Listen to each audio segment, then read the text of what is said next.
In The Adventure of the Devil's Foot, Sherlock Holmes and Watson take a much-needed break in the Cornish countryside, but of course, mystery follows them. They're soon pulled into a bizarre case involving a family tragedy, one woman dead, and two men driven to madness overnight with no clear cause. As Holmes digs into the eerie details, he uncovers strange local legends and a deadly ancient secret. The stakes are high, and Holmes faces one of the most unusual dangers of his career. It's one of those classic Holmes cases where even he gets a little rattled. The Adventure of the Devil's Foot.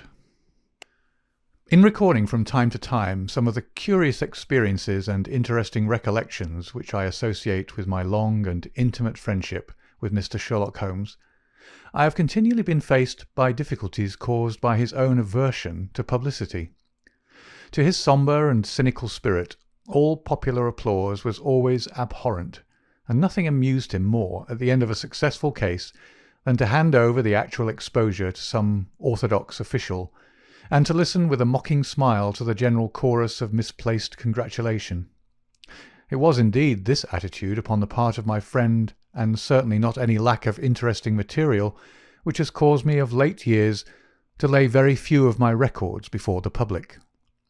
My participation in some of his adventures was always a privilege which entailed discretion and reticence upon me. It was then with considerable surprise that I received a telegram from Holmes last Tuesday. He's never been known to write where a telegram would serve, in the following terms: "Why not tell them of the Cornish horror? Strangest case I have handled." I have no idea what backward sweep of memory had brought the matter fresh to his mind, or what freak had caused him to desire that I should recount it. But I hasten, before another cancelling telegram may arrive, to hunt out the notes which give me the exact details of the case, and to lay the narrative before my readers.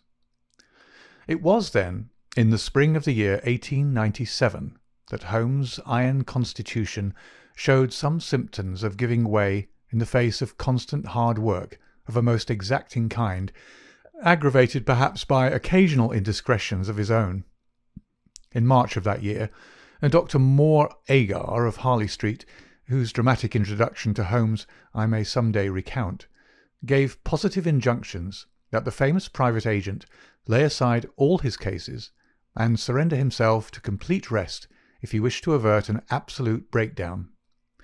The state of his health was not a matter in which he himself took the faintest interest, for his mental detachment was absolute, but he was induced at last, on the threat of being permanently disqualified from work, to give himself a complete change of scene and air. Thus it was that in the early spring of that year we found ourselves together in a small cottage near Poldhu Bay, at the further extremity of the Cornish peninsula.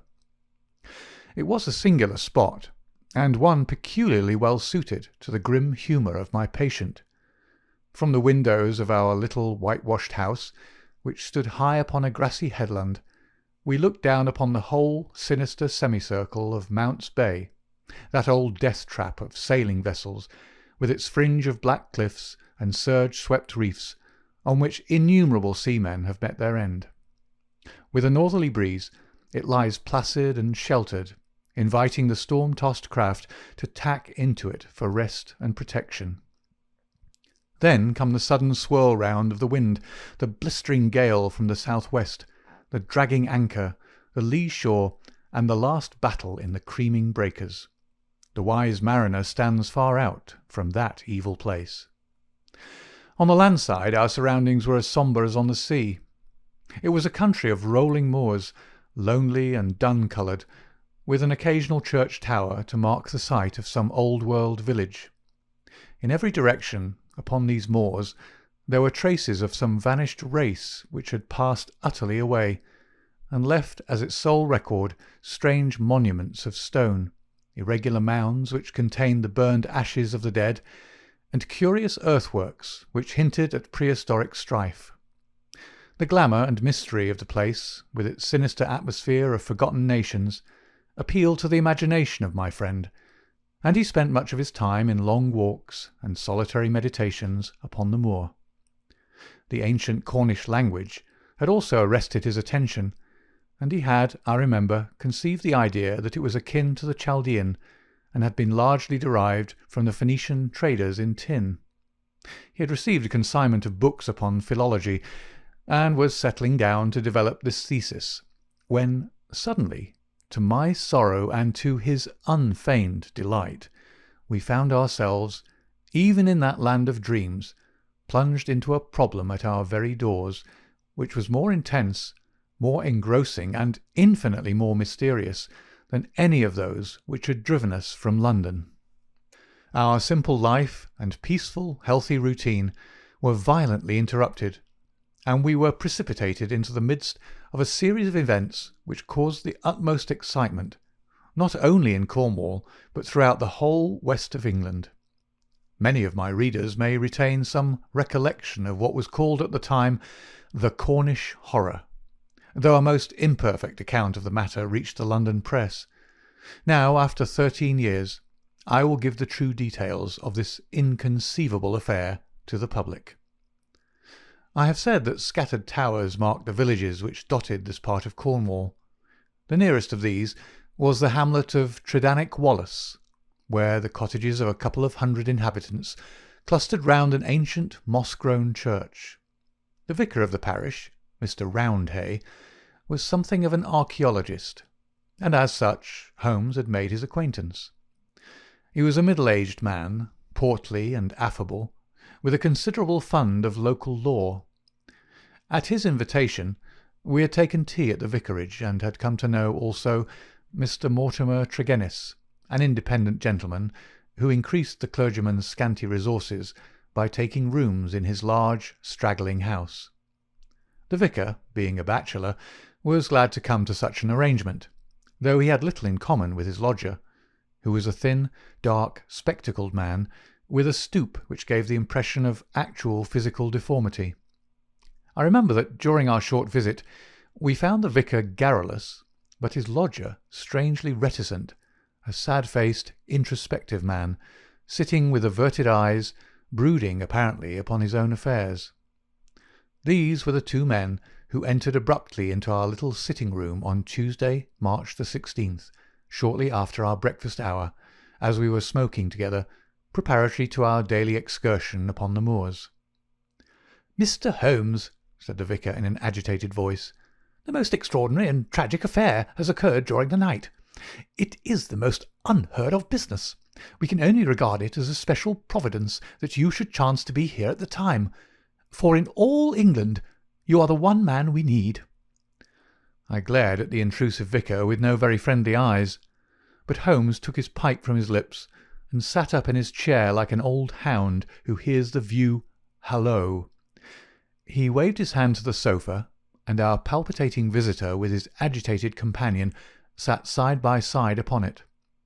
Mr. Mortimer Tregennis was more self-contained than the clergyman, but the twitching of his thin hands and the brightness of his dark eyes showed that they shared a common emotion. "Shall I speak or you?" he asked of the vicar. "Well, as you seem to have made the discovery, whatever it may be, and the vicar to have had it second-hand, perhaps you'd better do the speaking," said Holmes. I glanced at the hastily clad clergyman with the formally dressed lodger seated beside him, and was amused at the surprise which Holmes's simple deduction had brought to their faces. "Perhaps I'd best say a few words first," said the vicar, "and then you can judge if you will listen to the details from Mr. Tregennis, or whether we should not hasten at once to the scene of this mysterious affair. I may explain, then, that our friend here spent last evening in the company of his two brothers, Owen and George, and of his sister Brenda, at their house of Tregennis Wallace, which is near the old stone across upon the moor. He left them shortly after 10 o'clock, playing cards round the dining-room table, in excellent health and spirits. This morning, being an early riser, he walked in that direction before breakfast, and was overtaken by the carriage of Dr. Richards, who explained that he had just been sent for on a most urgent call to Tregennis Wallace. Mr. Mortimer Tregennis naturally went with him. When he arrived at Tregennis Wallace, he found an extraordinary state of things. His two brothers and his sister were seated round the table exactly as he left them, the cards still spread in front of them, and the candles burned down to their sockets.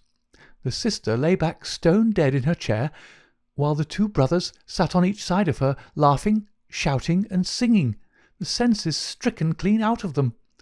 All three of them, the dead woman and the two demented men, retained upon their faces an expression of the utmost horror, a convulsion of terror which was dreadful to look upon. There was no sign of the presence of anyone in the house, except Mrs. Porter, the old cook and housekeeper, who declared that she had slept deeply and heard no sound during the night. Nothing had been stolen or disarranged, and there is absolutely no explanation of what the horror can be which has frightened a woman to death and two strong men out of their senses. There's the situation, Mr. Holmes, in a nutshell, and if you can help us to clear it up, you will have done a great work." I had hoped that in some way I could coax my companion back into the quiet which had been the object of our journey, but one glance at his intense face and contracted eyebrows told me how vain was now the expectation. He sat for some little time in silence, absorbed in the strange drama which had broken in upon our peace. "I will look into this matter," he said at last. "On the face of it would appear to be a case of very exceptional nature. Have you been there yourself, Mr. Roundhay?" "No, Mr. Holmes. Mr. Tregennis brought back the account to the vicarage, and I at once hurried over with him to consult you."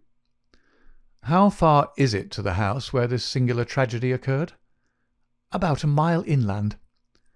"Then we shall walk over together. But before we start, I must ask you some questions, Mr. Mortimer Tregennis." The other had been silent all this time, but I had observed that his more controlled excitement was even greater than the obtrusive emotion of the clergyman. He sat with a pale, drawn face, his anxious gaze fixed upon Holmes, and his thin hands clasped convulsively together. His pale lips quivered as he listened to the dreadful experience which had befallen his family, and his dark eyes seemed to reflect something of the horror of the scene. "Ask what you like, Mr. Holmes," said he eagerly. "It is a bad thing to speak of, but I will answer you the truth." "Tell me about last night." "Well, Mr. Holmes, I supped there, as the vicar has said, and my elder brother George proposed a game of whist afterwards. We sat down about 9 o'clock. It was 10:15 when I moved to go. I left them all round the table, as merry as could be." "Who let you out?" "Mrs. Porter had gone to bed, so I let myself out. I shut the hall door behind me. The window of the room in which they sat was closed, but the blind was not drawn down. There was no change in door or window this morning, or any reason to think that any stranger had been to the house.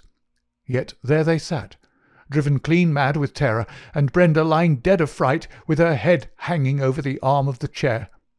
I'll never get the sight of that room out of my mind, so long as I live." "The facts as you state them are certainly most remarkable," said Holmes. "I take it that you have no theory yourself which can in any way account for them?" "It's devilish, Mr. Holmes, devilish," cried Mortimer Tregennis. "It is not of this world. Something has come into that room which has dashed the light of reason from their minds. What human contrivance could do that?" "I fear," said Holmes, "that if the matter is beyond humanity, it is certainly beyond me. Yet we must exhaust all natural explanations before we fall back upon such a theory as this. As to yourself, Mr. Tregennis, I take it you were divided in some way from your family since they lived together, and you had some rooms apart."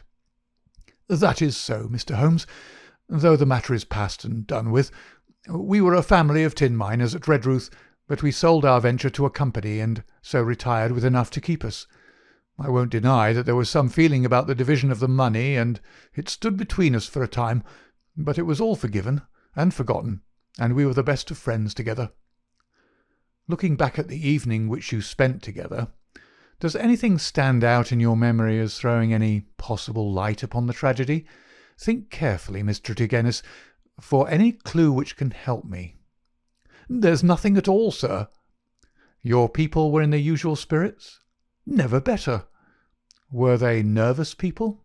Did they ever show any apprehension of coming danger?" "Nothing of the kind." "You have nothing to add, then, which could assist me?" Mortimer Tregennis considered earnestly for a moment. "There is one thing occurs to me," said he at last. "As we sat at the table, my back was to the window, and my brother George, he being my partner at cards, was facing it. I saw him once look hard over my shoulder, so I turned round and looked also. The blind was up and the window shut, but I could just make out the bushes on the lawn, and it seemed to me for a moment that I saw something moving among them. I couldn't even say if it was man or animal, but I just thought there was something there. When I asked him what he was looking at, he told me that he had the same feeling. That is all that I can say." "Did you not investigate?" "No, the matter passed as unimportant." "You left them, then, without any premonition of evil?" "None at all." "I am not clear how you came to hear the news so early this morning." "I am an early riser, and generally take a walk before breakfast. This morning I had hardly started when the doctor in his carriage overtook me. He told me that old Mrs. Porter had sent a boy down with an urgent message. I sprang in beside him and we drove on. When we got there we looked into that dreadful room. The candles and the fire must have burned out hours before, and they had been sitting there in the dark until dawn had broken. The doctor said Brenda must have been dead at least 6 hours. There were no signs of violence. She just lay across the arm of the chair with that look on her face. George and Owen were singing snatches of songs and gibbering like two great apes. Oh, it was awful to see. I couldn't stand it, and the doctor was as white as a sheet. Indeed, he fell into a chair in a sort of faint, and we nearly had him on our hands as well." "Remarkable, most remarkable," said Holmes, rising and taking his hat. "I think perhaps we'd better go down to Tregennis Wather without further delay. I confess that I have seldom known a case which at first sight presented a more singular problem." Our proceedings that first morning did little to advance the investigation. It was marked, however, at the outset by an incident which left the most sinister impression upon my mind. The approach to the spot at which the tragedy occurred is down a narrow, winding country lane. While we made our way along it, we heard the rattle of a carriage coming towards us, and stood aside to let it pass. As it drove by us, I caught a glimpse through the closed window of a horribly contorted, grinning face glaring out at us. Those staring eyes and gnashing teeth flashed past us like a dreadful vision. "My brothers!" cried Mortimer Tregennis, white to his lips. "They are taking them to Helston." We looked with horror after the black carriage lumbering upon its way. Then we turned our steps toward this ill-omened house in which they had met their strange fate. It was a large and bright dwelling, rather a villa than a cottage, with a considerable garden which was already, in that Cornish air, well filled with spring flowers.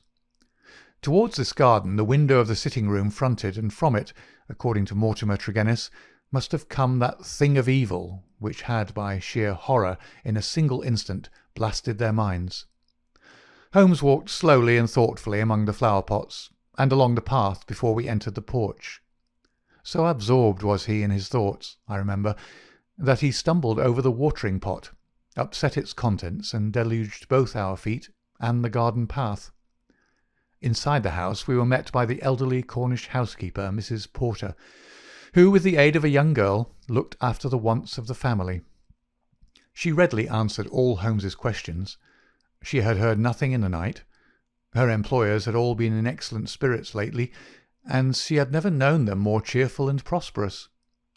She had fainted with horror upon entering the room in the morning and seeing that dreadful company around the table.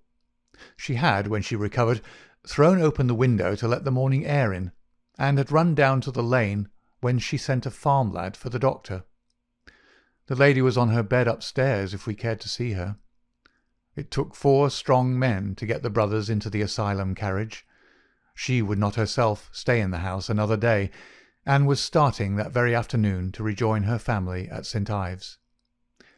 We ascended the stairs and viewed the body. Miss Brenda Tregennis had been a very beautiful girl, though now verging upon middle age. Her dark, clear-cut face was handsome even in death, but there still lingered upon it something of that convulsion of horror which had been her last human emotion. From her bedroom we descended to the sitting-room, where this strange tragedy had actually occurred. The charred ashes of the overnight fire lay in the grate. On the table were the 4 guttered and burned-out candles, with the cards scattered over its surface.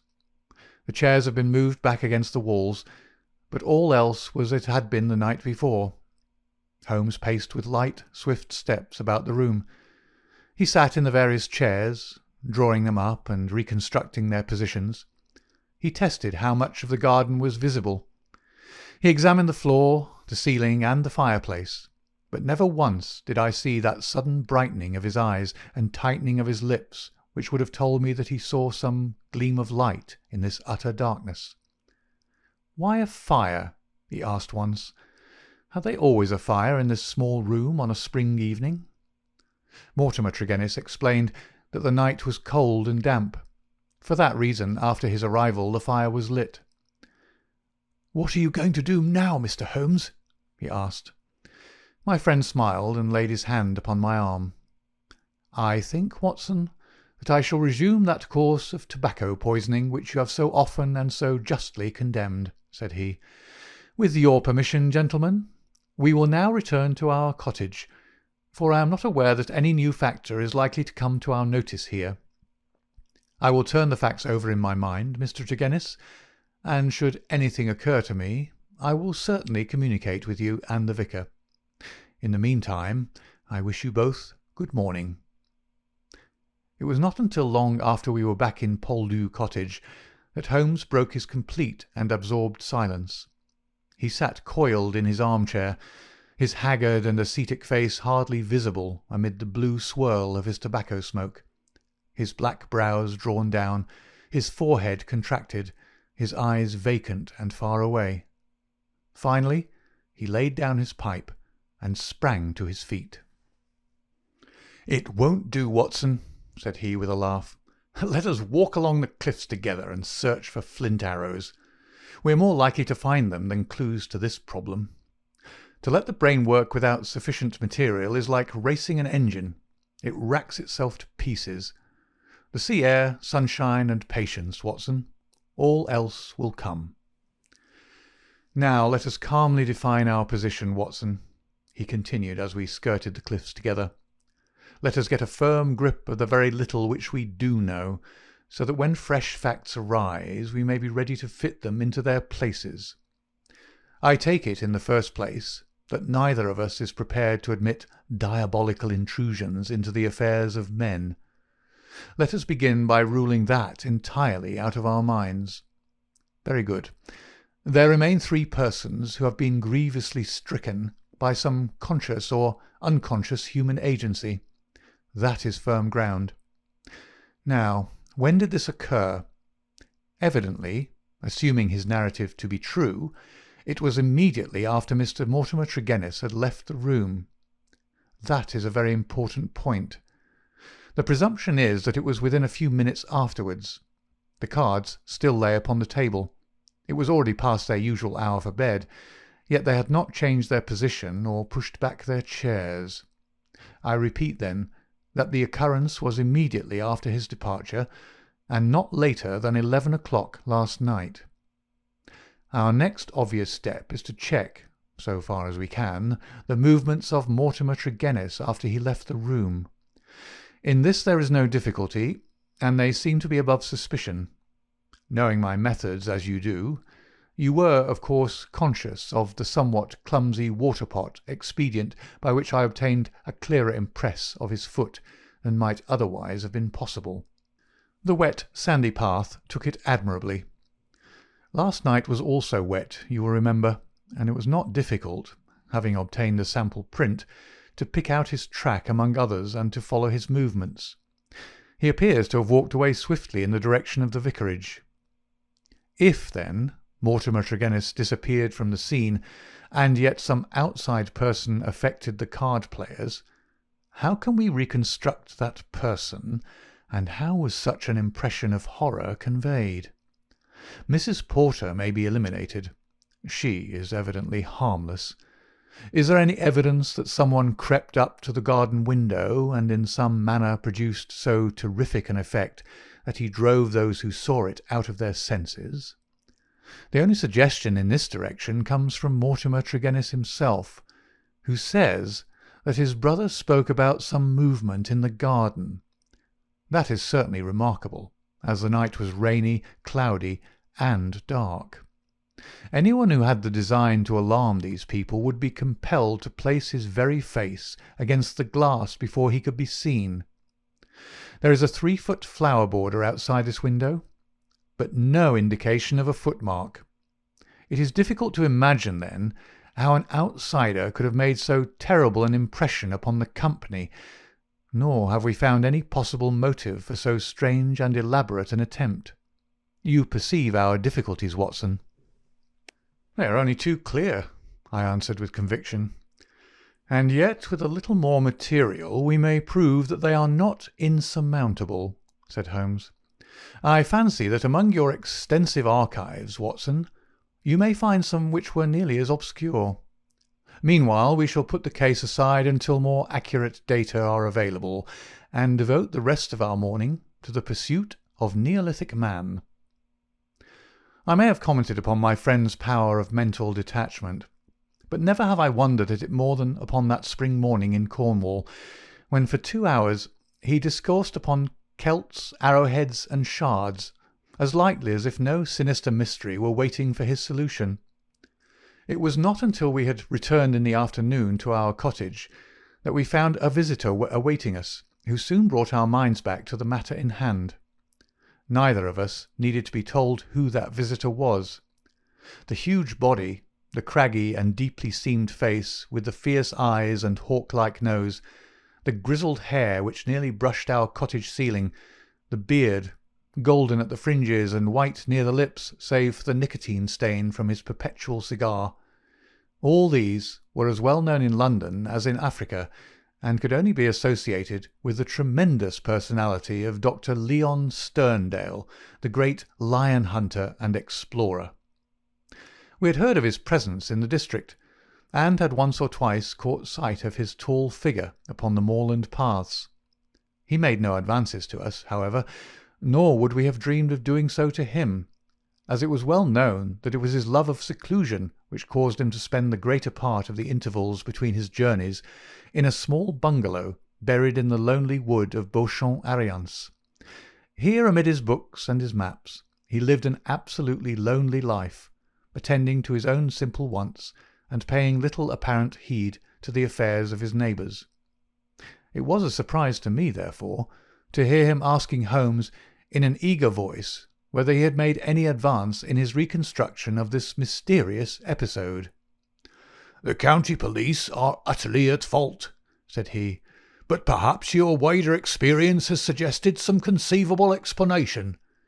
My only claim to being taken into your confidence is that during my many residences here I have come to know this family of Tregennis very well indeed. Upon my Cornish mother's side, I could call them cousins, and their strange fate has naturally been a great shock to me. I may tell you that I have got as far as Plymouth upon my way to Africa, but the news reached me this morning, and I came straight back again to help in the inquiry." Holmes raised his eyebrows. "Did you lose your boat through it?" "I will take the next." "Dear me, that is friendship indeed." "I tell you, they were relatives." "Quite so. Cousins of your mother. Was your baggage aboard the ship?" "Some of it, but the main part at the hotel." "I see. But surely this event could not have found its way into the Plymouth morning papers?" "No, sir. I had a telegram." "Might I ask from whom?" A shadow passed over the gaunt face of the explorer. "You are very inquisitive, Mr. Holmes." "It is my business." With an effort, Dr. Sterndale recovered his ruffled composure. "I have no objection to telling you," he said. "It was Mr. Rounday, the vicar, who sent me the telegram which recalled me." "Thank you," said Holmes. "I may say in answer to your original question that I have not cleared my mind entirely on the subject of this case, but that I have every hope of reaching some conclusion. It would be premature to say more. "Perhaps you would not mind telling me if your suspicions point in any particular direction?" "No, I can hardly answer that." "Then I have wasted my time and need not prolong my visit." The famous doctor strode out of our cottage in considerable ill humour, and within 5 minutes Holmes had followed him. I saw him no more until the evening, when he returned with a slow step and haggard face, which assured me that he had made no great progress with his investigation. He glanced at a telegram which awaited him, and threw it into the grate. "From the Plymouth Hotel, Watson," he said. "I learned the name of it from the vicar, and I wired to make certain that Dr. Leon Sterndale's account was true. It appears that he did indeed spend last night there, and that he has actually allowed some of his baggage to go on to Africa, while he returned to be present at this investigation. What do you make of that, Watson?" "He's deeply interested." "Deeply interested. Yes. There is a thread here which we have not yet grasped, and which might lead us through the tangle. Cheer up, Watson, for I am very sure that our material has not yet all come to hand. When it does, we may soon leave our difficulties behind us." Little did I think how soon the words of Holmes would be realized, or how strange and sinister would be that new development which opened up an entirely fresh line of investigation. I was shaving at my window in the morning when I heard the rattle of hoofs, and looking up saw a dog-cart coming at a gallop down the road. It pulled up at our door, and our friend the vicar sprang from it and rushed up our garden path. Holmes was already dressed, and we hastened down to meet him. Our visitor was so excited that he could hardly articulate, but at last, in gasps and bursts, his tragic story came out of him.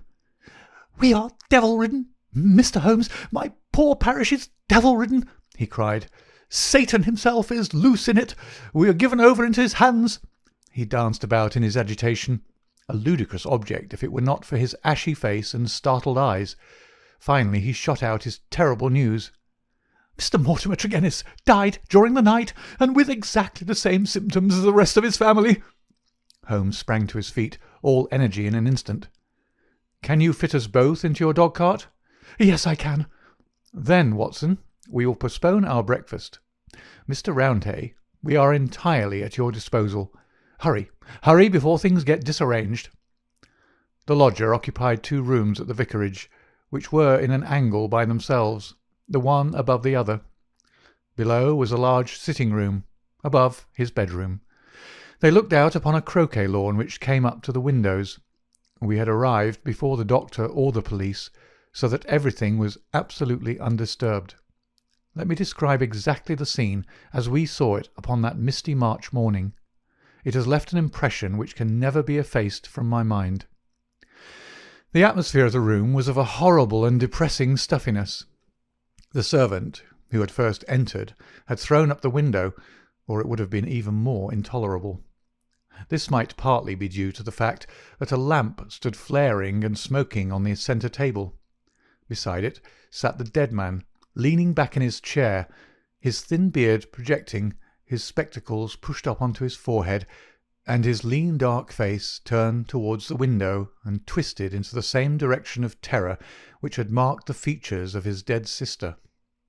His limbs were convulsed, and his fingers contorted, as though he had died in a very paroxysm of fear. He was fully clothed, though there were signs that his dressing had been done in a hurry. We had already learned that his bed had been slept in, and that the tragic end had come to him in the early morning. One realized the red-hot energy which underlay Holmes's phlegmatic exterior when one saw the sudden change which came over him from the moment that he entered the fatal apartment. In an instant he was tense and alert, his eyes shining, his face set, his limbs quivering with eager activity. He was out on the lawn, in through the window, round the room, and up into the bedroom, for all the world like a dashing foxhound drawing a cover.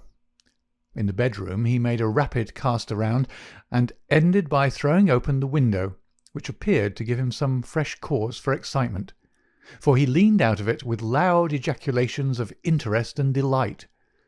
Then he rushed down the stair, out through the open window, threw himself upon his face on the lawn, sprang up and into the room once more, all with the energy of the hunter who is at the very heels of his quarry.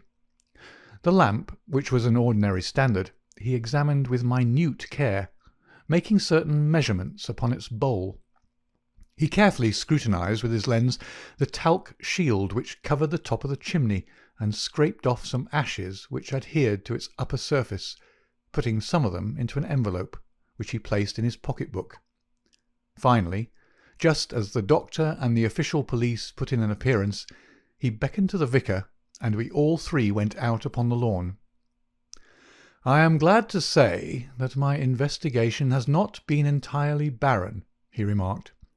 "I cannot remain to discuss the matter with the police, but I should be exceedingly obliged, Mr. Roundhay, if you would give the inspector my compliments, and direct his attention to the bedroom window and to the sitting-room lamp. Each is suggestive, and together they are almost conclusive. If the police would desire further information, I shall be happy to see any of them at the cottage. And now, Watson, I think that perhaps we shall be better employed elsewhere." It may be that the police resented the intrusion of an amateur, or that they imagined themselves to be upon some hopeful line of investigation, but it is certain that we heard nothing from them for the next 2 days. During this time, Holmes spent some of his time smoking and dreaming in the cottage, but a greater portion in country walks which he undertook alone, returning after many hours without remark as to where he had been. One experiment served to show me the line of his investigation. He had bought a lamp which was the duplicate of the one which had burned in the room of Mortimer Tregennis on the morning of the tragedy. This he filled with the same oil as that used at the vicarage, and he carefully timed the period which it would take to be exhausted. Another experiment which he made was of a more unpleasant nature, and one which I am not likely ever to forget. "You will remember, Watson," he remarked one afternoon, "that there is a single common point of resemblance in the varying reports which have reached us. This concerns the effect of the atmosphere of the room in each case upon those who had first entered it. You will recollect that Mortimer Tregennis, in describing the episode of his last visit to his brother's house, remarked that the doctor, on entering the room, fell into a chair. You had forgotten? Well, I can answer for it that it was so.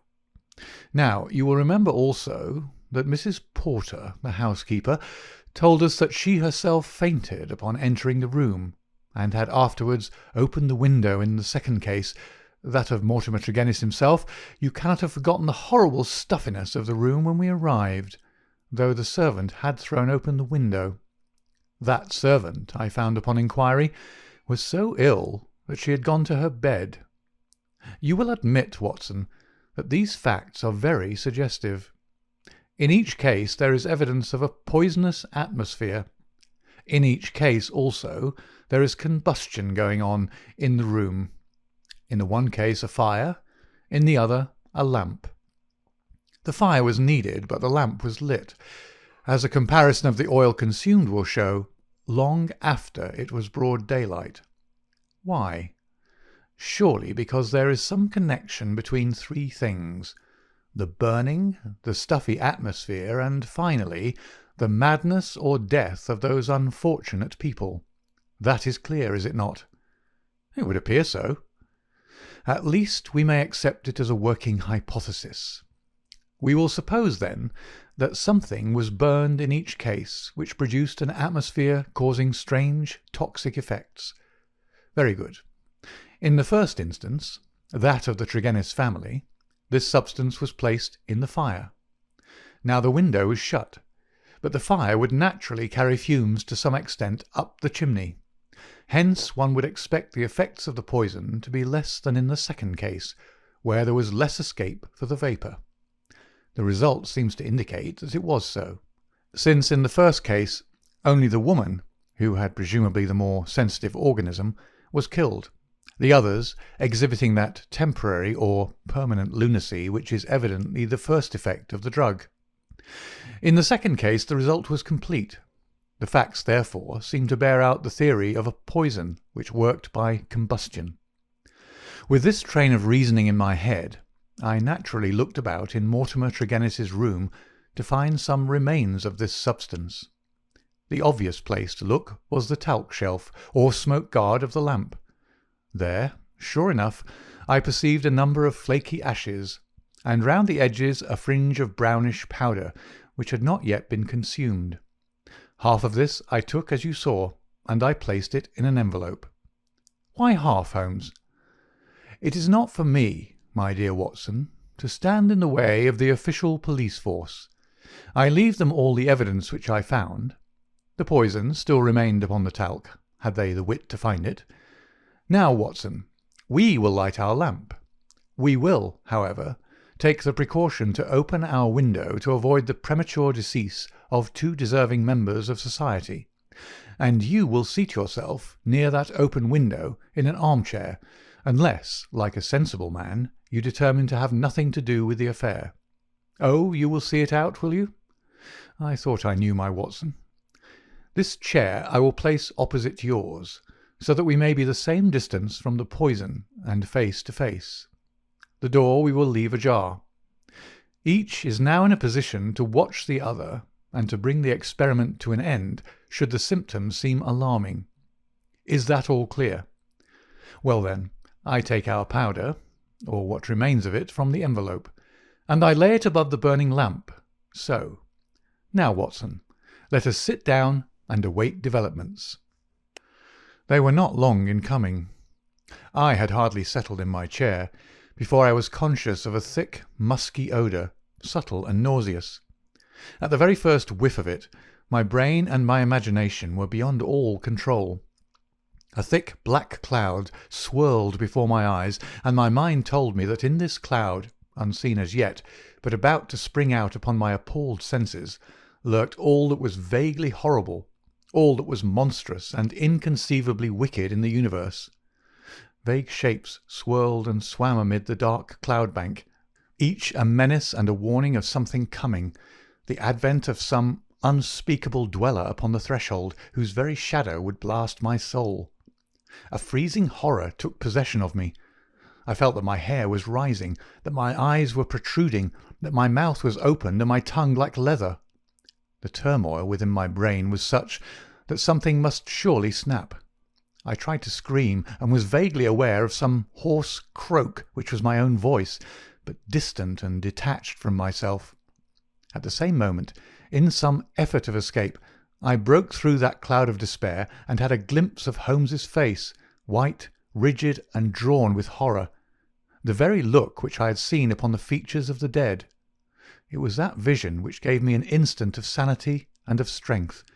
I dashed from my chair, threw my arms round Holmes, and together we lurched through the door, and an instant afterwards had thrown ourselves down upon the grass plot, and were lying side by side, conscious only of the glorious sunshine which was bursting its way through the hellish cloud of terror which had girt us in. Slowly it rose from our souls like the mists from a landscape, until peace and reason had returned, and we were sitting upon the grass, wiping our clammy foreheads and looking with apprehension at each other to mark the last traces of that terrific experience which we had undergone.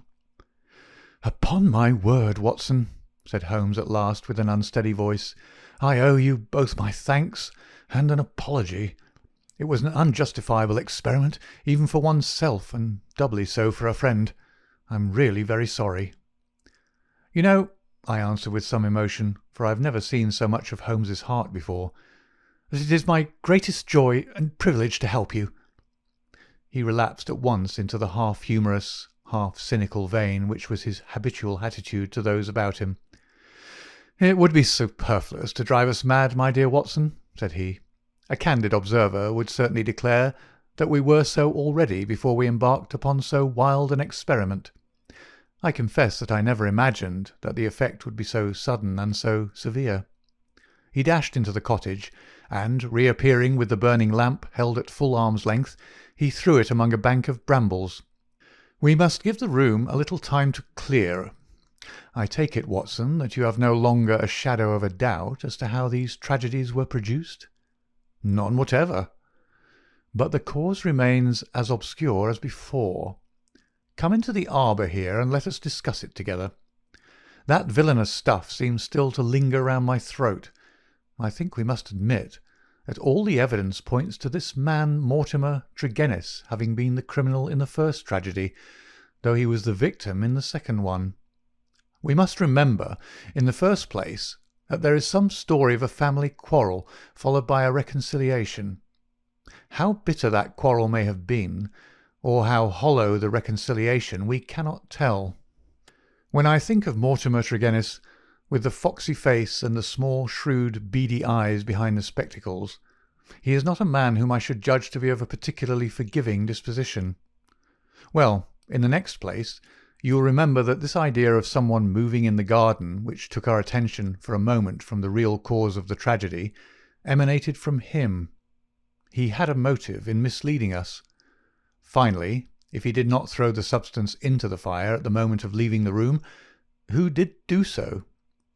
The affair happened immediately after his departure. Had anyone else come in, the family would certainly have risen from the table. Besides, in peaceful Cornwall, visitors did not arrive after 10 o'clock at night. We may take it, then, that all the evidence points to Mortimer Tregennis as the culprit. Then his own death was suicide. Well, Watson, it is on the face of it a not impossible supposition. The man who had the guilt upon his soul of having brought such a fate upon his own family might well be driven by remorse to inflict it upon himself. There are, however, some cogent reasons against it. Fortunately, there is one man in England who knows all about it, and I have made arrangements by which we shall hear the facts this afternoon from his own lips. Ah, he is a little before his time. Perhaps you would kindly step this way, Dr. Leon Sterndale. We have been conducting a chemical experiment indoors which has left our little room hardly fit for the reception of so distinguished a visitor. I had heard the click of the garden gate, and now the majestic figure of the great African explorer appeared upon the path. He turned in some surprise towards the rustic arbour in which we sat. "You sent for me, Mr. Holmes? I had your note about an hour ago, and I have come, though I really do not know why I should obey your summons." "Perhaps we can clear the point up before we separate," said Holmes. "Meanwhile, I am much obliged to you for your courteous acquiescence. You will excuse this informal reception in the open air, but my friend Watson and I have nearly furnished an additional chapter to what the papers call the Cornish horror, and we prefer a clear atmosphere for the present. Perhaps, since the matters which we have to discuss will affect you personally in a very intimate fashion, it is as well that we should talk where there can be no eavesdropping." The explorer took his cigar from his lips and gazed sternly at my companion. "I am at a loss to know, sir," he said, "what you can have to speak about which affects me personally in a very intimate fashion." "The killing of Mortimer Tregennis," said Holmes. For a moment I wished that I were armed. Sterndale's fierce face turned to a dusky red.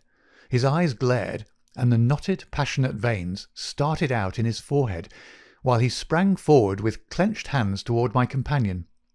Then he stopped, and with a violent effort he resumed a cold, rigid calmness, which was perhaps more suggestive of danger than his hot-headed outburst.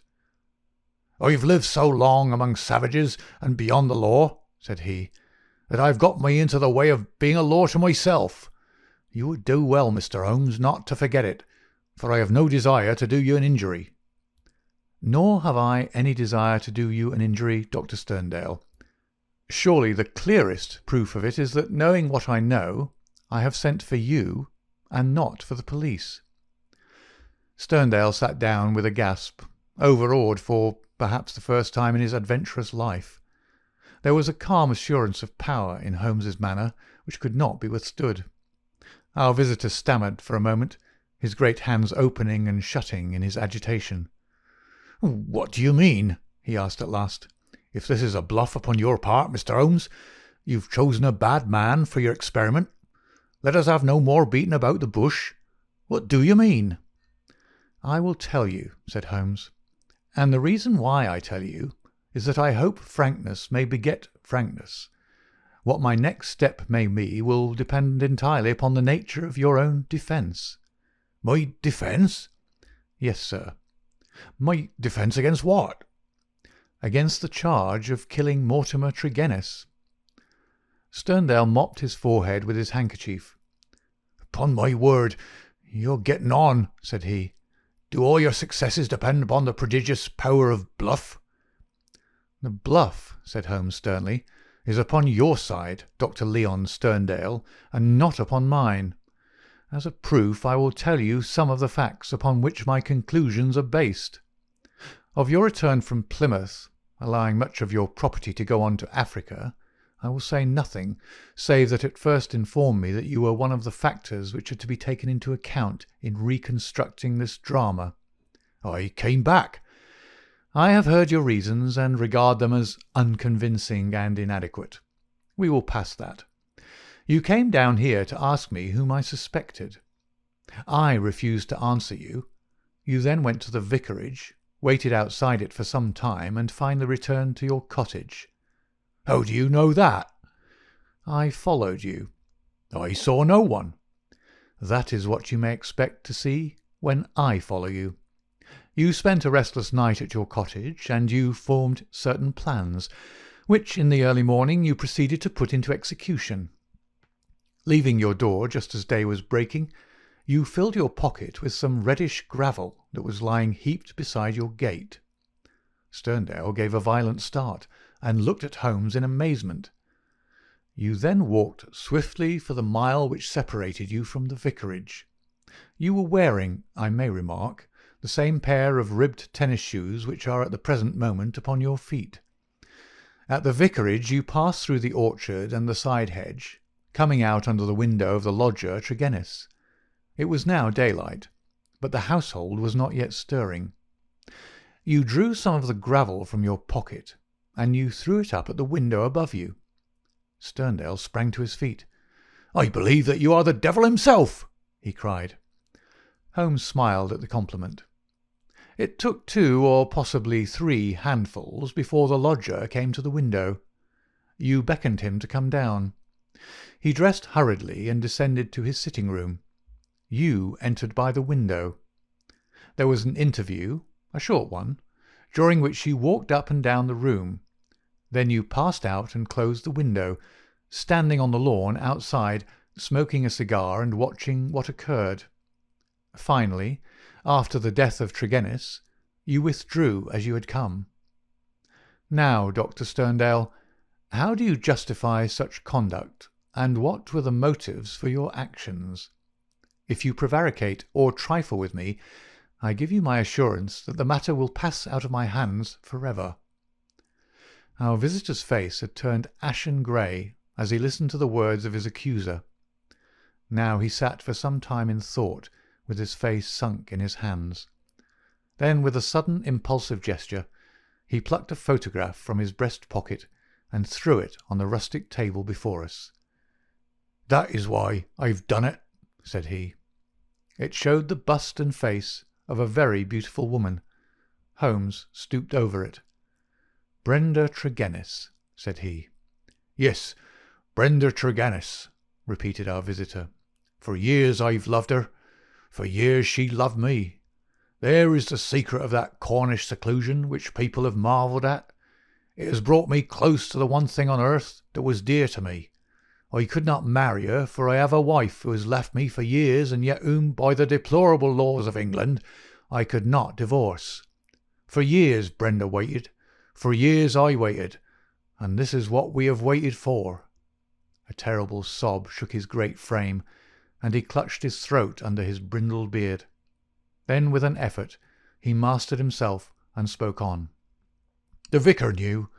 He was in our confidence. He would tell you that she was an angel upon earth. That was why he telegraphed to me, and I returned. What was my baggage or Africa to me when I learned that such a fate had come upon my darling? There you have the missing clue to my action, Mr. Holmes. Proceed, said my friend. Dr. Sterndale drew from his pocket a paper packet and laid it upon that table. On the outside was written Radix Pedis Diaboli, with a red poison label beneath it. He pushed it toward me. I understand that you are a doctor, sir. Have you ever heard of this preparation? Devil's foot root? No, I've never heard of it. It is no reflection upon your professional knowledge, said he, for I believe that, save for one sample in a laboratory at Buda, there is no other specimen in Europe. It has not yet found its way either into the pharmacopoeia or into the literature of toxicology. The root is shaped like a foot, half human, half goat-like, hence the fanciful name given by a botanical missionary. It's used as an ordeal poison by the medicine men in certain districts of West Africa, and is kept as a secret among them.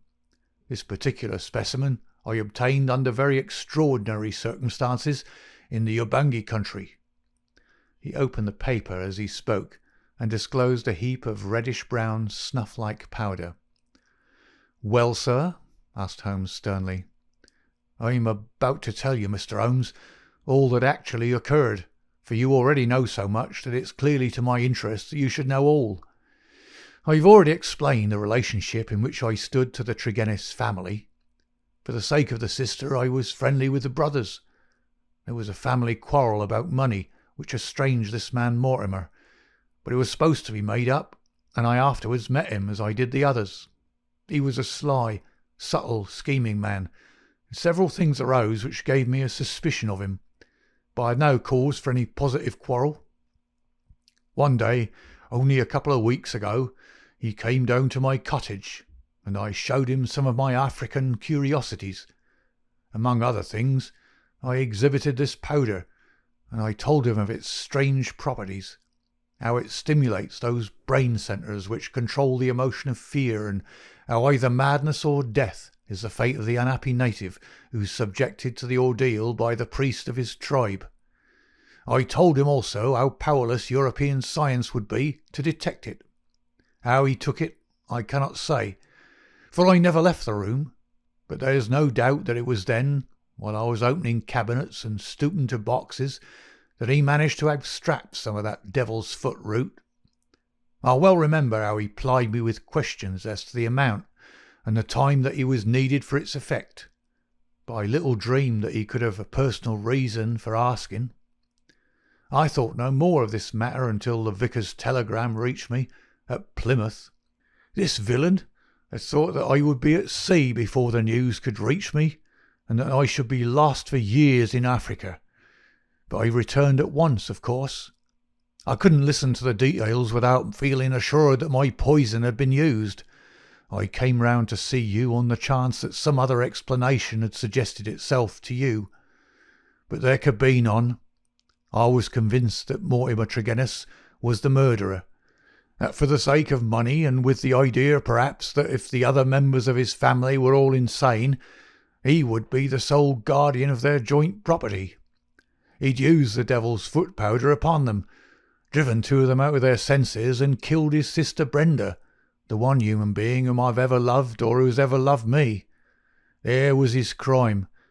What was to be his punishment? Should I appeal to the law? Where were my proofs? I knew that the facts were true, but could I help to make a jury of countrymen believe so fantastic a story? I might or I might not, but I could not afford to fail. My soul cried out for revenge. I have said to you once before, Mr. Holmes, that I have spent much of my life outside the law, as I have come at last to be a law to myself. So it was even now. I determined that the fate which he had given to others should be shared by himself. Either that, or I would do justice upon him with my own hand. In all England there can be no man who sets less value upon his own life than I do at the present moment. Now, I have told you all. You have yourself supplied the rest. I did as you say after a restless night, set off early from my cottage. I foresaw the difficulty of arousing him, so I gathered some gravel from the pile which you have mentioned, and I used it to throw up to his window. He came down and admitted me through the window of the sitting-room. I laid his offence before him. I told him that I had come both as judge and executioner. The wretch sank into a chair, paralysed at the sight of my revolver.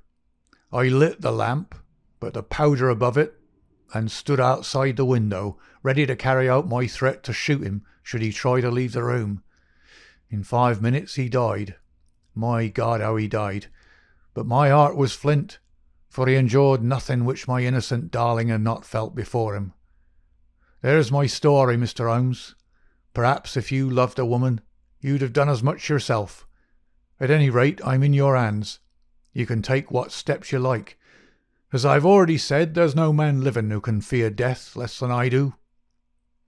Holmes sat for some little time in silence. "What were your plans?" he asked at last. "I had intended to bury myself in Central Africa. My work there is but half finished." "Go and do the other half," said Holmes. "I, at least, am not prepared to prevent you." Dr. Sterndale raised his giant figure, bowed gravely, and walked from the arbour. Holmes lit his pipe and handed me his pouch. "Some fumes which are not poisonous would be a welcome change," said he. "I think you must agree, Watson, that it is not a case in which we are called upon to interfere. Our investigation has been independent, and our action shall be so also. You would not denounce the man?" "Certainly not," I answered. "I have never loved, Watson, but if I did, and if the woman I loved had met such an end, I might act even as our lawless lion hunter has done. Who knows? Well, Watson, I will not offend your intelligence by explaining what is obvious. The gravel upon the window-sill was, of course, the starting point of my research. It was unlike anything in the vicarage garden. Only when my attention had been drawn to Dr. Sterndale and his cottage did I find its counterpart. The lamp, shining in broad daylight, and the remains of powder upon the shield were successive links in a fairly obvious chain. And now, my dear Watson, I think we may dismiss the matter from our mind and go back with a clear conscience to the study of those Chaldean roots which are surely to be traced in the Cornish branch of the great Celtic speech. End of the adventure of the Devil's Foot.